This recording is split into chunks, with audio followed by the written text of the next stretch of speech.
প্রচেষ্টা নেওয়া হয়েছিল তার সাথে নাগরিক মঞ্চের বিশেষ করে ভূমিকা ছিল,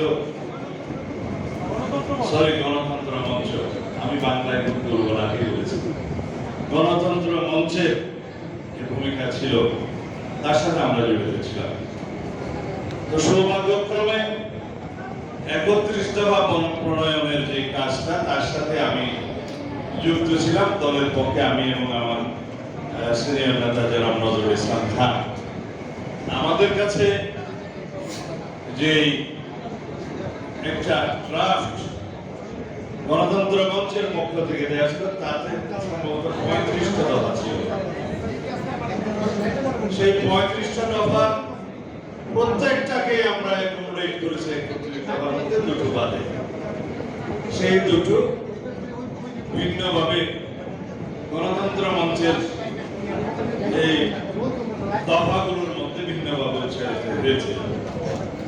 সব জায়গায় তো আর গণতন্ত্র এবং ঐক্যমত্য হয় না। এখন যেমন জাতীয় ঐক্যমত্যের কমিশনের মধ্যে যা হচ্ছে সব বিষয়ে তো ঐক্যমত্য হয় না, ওখানেও তো হয়নি। তবে 31 দফা প্রণয়ন হয়েছে এবং তারপরে আন্দোলনের জন্য যে 10 দফা প্রণীত হলো সেটার মধ্যে আমরা যুক্ত ছিলাম। এগুলো আলাপ আলোচনার জন্য সবসময় আমাদের সিনিয়র পলিটিশিয়ান হিসেবে যেমন মাহমুদুর রহমান আমার কথা বলতে হতো, এখানে যেমন সাহেবুল হক সাহেব আছেন ওনার সাথে কথা বলতে হতো। আমরা এই সমন্বয়টা করেছি। 10 দফাকে আমরা যখন এক দফায় নিয়ে আসতে পারলাম, সেই এক দফা প্রণয়নের মানে কষ্টটা ছিল সবচেয়ে বেশি। কারণ দফা তো লেখা যায়, কিন্তু কখন আমরা 10 থেকে 1-এ আসতে পারবো সেই দীর্ঘ প্রক্রিয়া আন্দোলন সংগ্রামের একটা সময় নির্ধারণ করা এবং সেই প্রক্রিয়ায় আসাটা অনেক রক্ষার্থ বাড়ি দিয়ে আসতে হয়েছে। শেষ পর্যন্ত আমরা এক দফায় আসলাম এবং সেই এক দফার পরে দামি নির্বাচনের পরে বাংলাদেশের রাজনীতি ভবিষ্যৎ নির্ধারিত হয়ে গেল। আমরা জানতাম ফ্যাসিবাদের পতন হবে, কবে হবে সেটা আমরা জানতাম না, নির্ধারিত কবে হবে সেটা জানতাম না, কোন প্রক্রিয়ায় হবে সেটা জানতাম না, কত রক্তপাতের মধ্য দিয়ে হবে সেটা আমরা জানতাম না, কিন্তু আমরা জানতাম এই ফ্যাসিবাদের পতন হবে, তার বীজ বপন করা হয়ে গেছে।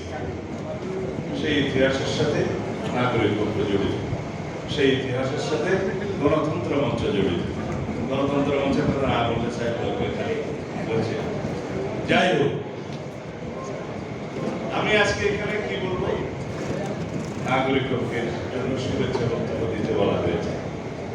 শুভেচ্ছা নয়, ইতিহাসই বলে দিলাম। নাগরিক ঐক্যের প্ল্যাটফর্ম থেকে নাগরিক ঐক্যের রাজনৈতিক দল হওয়া পর্যন্ত যে ভূমিকা ছিল সেটা নিয়ে সারা জাতির মধ্যে একটা ঐক্য ছিল। যখন সেটা রাজনৈতিক দল হিসেবে পরিণত হলো, প্রকাশিত হলো, তখন শুধু একটা দল হয়ে গেল। এখন আমি বলবো গণতন্ত্র মঞ্চ, নাগরিক ঐক্য, আপনারা যারা দলে এবং মঞ্চে পরিণত হয়েছে, আপনারা এখন জাতীয়ভাবে সেই ভূমিকা পালন করবেন, যাতে জাতিকে আপনারা নির্দেশনা দিতে পারেন। এটা হচ্ছে আমার শুভেচ্ছা এবং শুভকামনা। কারণ আপনাদের সাথে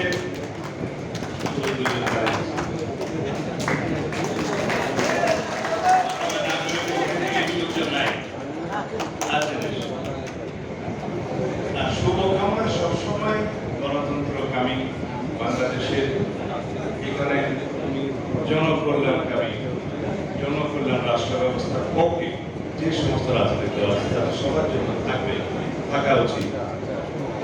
কিন্তু যাত্রাটা যদি একটু অধিকাংশ রাজনৈতিক দলের সাথে মিলে যায় সে চেষ্টা আমাদের করতে হবে। কারণ আপনারা চাইবেন কল্যাণমূলক রাষ্ট্র, আরেকজন চাইবেন অকল্যাণমূলক রাষ্ট্র, আরেকজন চাইবেন না। আমরা সবাই মিলে বাংলাদেশের সকল গণতান্ত্রিক শক্তি, সেটা আদর্শ যাইব, সবার মধ্যে যেন একটা কমন আদর্শ থাকে যে আমরা সবাই জনগণের মুক্তি চাই, সবাই জনগণের অর্থনৈতিক মুক্তি চাই, সবাই কল্যাণ রাষ্ট্র নির্মাণ করতে চাই, সবাই শক্তিশালী গণতান্ত্রিক রাষ্ট্র নির্মাণ করতে চাই, সবাই বৈষম্যহীন, সাম্যভিত্তিক, মানবিক মর্যাদা ভিত্তিক সামাজিক সুবিচারের রাষ্ট্র চাই। এখানে যেন আমরা সবাই কার্যত এক হতে পারি, ভাষণের মধ্যে নয়। কারণ এই দেশে আমরা ভাষণ অনেক দিয়েছি, এখন আমরা এমন একটা জায়গায় এসেছি যে জায়গায় আমরা দাঁড়িয়ে আছি শহীদের একটা রক্তাক্ত চিহ্ন রাজপথের উপরে। তাদের আকাঙ্ক্ষা ছিল অনেক, তাদের প্রত্যাশা ছিল অনেক, সেই আকাঙ্ক্ষা এবং প্রত্যাশা যেন আমরা পূর্ণ করতে পারি। এইবারের শহীদের আকাঙ্ক্ষা এবং প্রত্যাশা যদি আমরা পূর্ণ করতে ব্যর্থ হই, বাংলাদেশ রাষ্ট্রের ভবিষ্যৎ এখানে আমাদের একত্রিত থাকতে হবে। ফ্যাসিবাদ বিরোধী জাতীয় যে ঐক্য গড়ে উঠেছে সেই প্ল্যাটফর্মের উপর।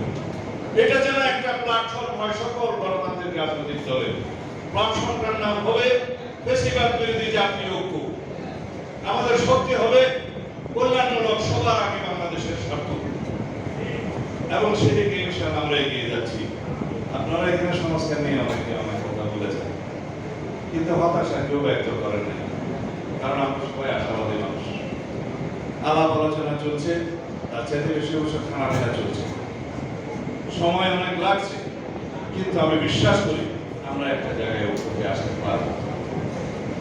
আমরা ঐক্যতে আসার জন্য আমাদের দলের পক্ষ থেকে কি কি বিবেচনা নিয়েছে জাতীয় স্বার্থ আপনারা ইতিমধ্যে লক্ষ্য করেছেন। আমরা বলেছি 10 বছরের বেশি কোনো ব্যক্তি বাংলাদেশে প্রধানমন্ত্রীত্বের আসনে বসতে পারবেন না। এখানেই স্বৈরাচারকে রুখে দেওয়া হলো, এখানে ফ্যাসিবাদের উৎপত্তি বন্ধ করে দেওয়া হলো। তারপরে কি করা হবে? রাষ্ট্রের সমস্ত সাংবিধানিক এবং গণতান্ত্রিক প্রতিষ্ঠানগুলোকে এই গণতন্ত্রের রক্ষা কবচ হিসেবে শক্তিশালী ভিত্তির উপরে দাঁড় করানো হবে। তার জন্য কি করতে হবে? 1 নম্বর, বিচার বিভাগের কমপ্লিট স্বাধীনতা আমাদেরকে নিশ্চিত করতে হবে। অবশ্য ক্রমান্বয়ে হয়ে যাচ্ছে।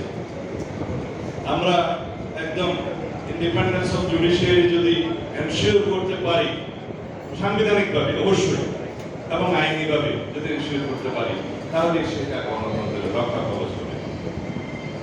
পার্লামেন্টে এমন কোন আইন পাস করা যাবে না যে আইনটা এই জুডিশিয়ারিতে চ্যালেঞ্জ হবে না।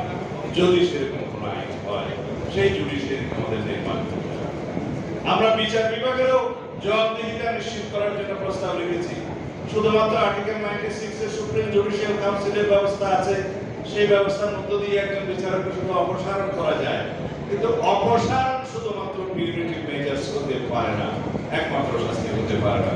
যদি এখানে ইন্ডিভিজুয়াল ক্রিমিনাল লায়াবিলিটি থাকে, সেটা ফিক্স করার জন্য যথাযথ আইন থাকতে হবে।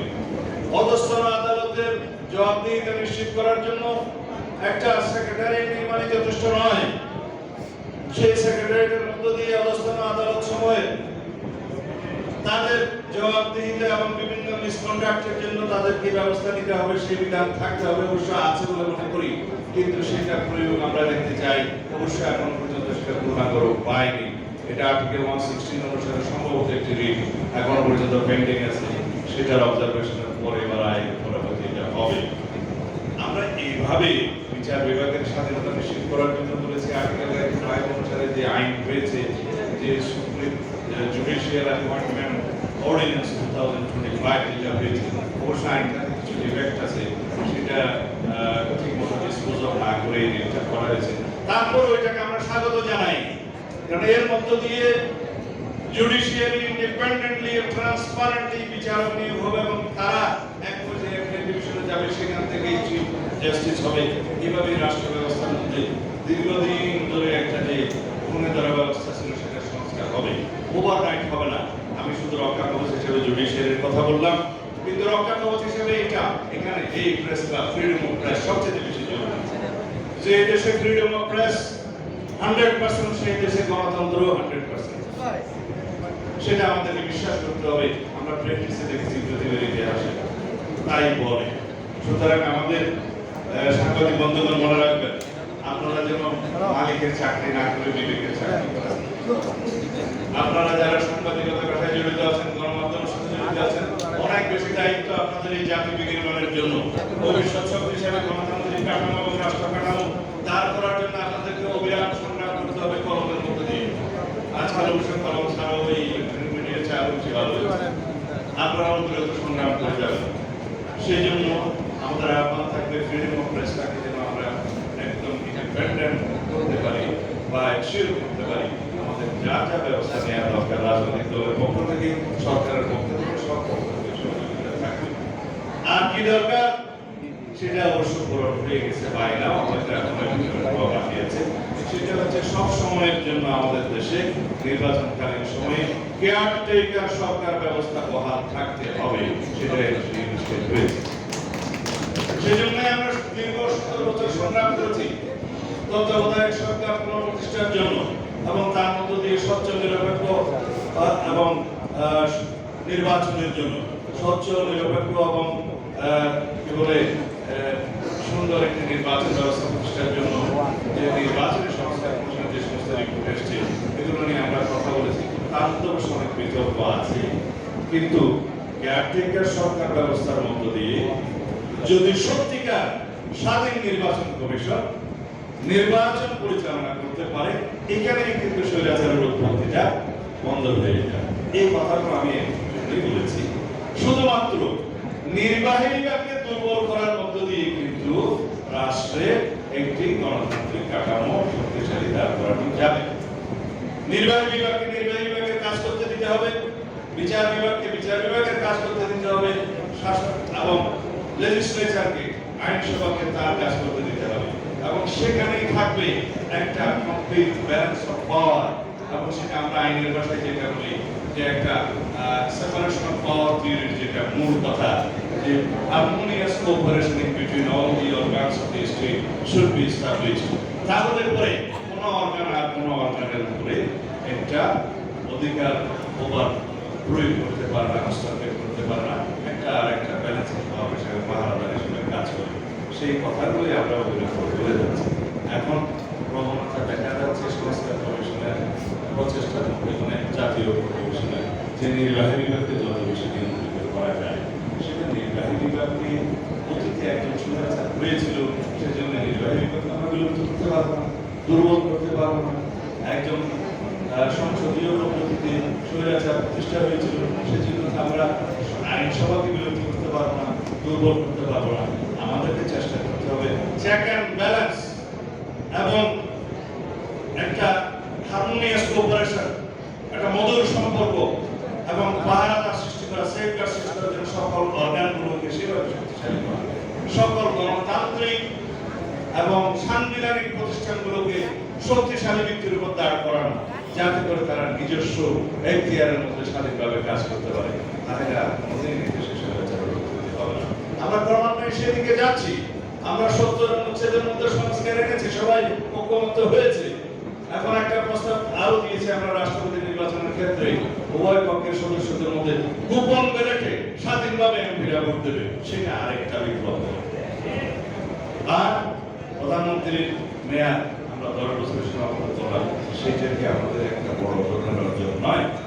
আমরা যদি প্রতি ক্ষেত্রে নির্বাহী বিভাগকে সীমাবদ্ধ করি, আইনিভাবে সাংবিধানিকভাবে থাকি, নির্বাহী বিভাগ দুর্বল হবে, রাষ্ট্র পরিচালনা করা যাবে না, সরকার পরিচালনা করা যাবে না। আর যদি যে যার জায়গায় নির্বাহী বিভাগ, বিচার বিভাগ এবং আইনসভা তার সীমাবদ্ধের মধ্যে কাজ করতে বাধ্য থাকে, সেই ব্যবস্থাটা আমরা গ্রহণ করি, তাহলে প্রকৃতপক্ষে রাষ্ট্রের সংস্কার হবে। আমরা সেই সংস্কার চাই, যে এই সংস্কারের মধ্যে কোনো বিভাগের অধিকার খর্ব হবে না। আমরা সেই সংস্কার চাই, যে এই সংস্কারের মধ্য দিয়ে রাষ্ট্রে একটি শক্তিশালী গণতান্ত্রিক রাষ্ট্র কাঠামো নির্মিত হবে। সেই সংস্কার আমরা চাই, যার মধ্য দিয়ে রাষ্ট্র কাঠামো সংস্কার হবে, সংবিধানের গণতান্ত্রিক সংস্কার হবে, এবং যার ফলশ্রুতিতে আমরা দেশের জাতির মধ্যে অর্থনৈতিক মুক্তি অর্জন করতে পারবো। সেই রাষ্ট্র ব্যবস্থা, সেই সমাজ ব্যবস্থা কামনা করি। আমি এর বিষয়ে জায়গা আমাদের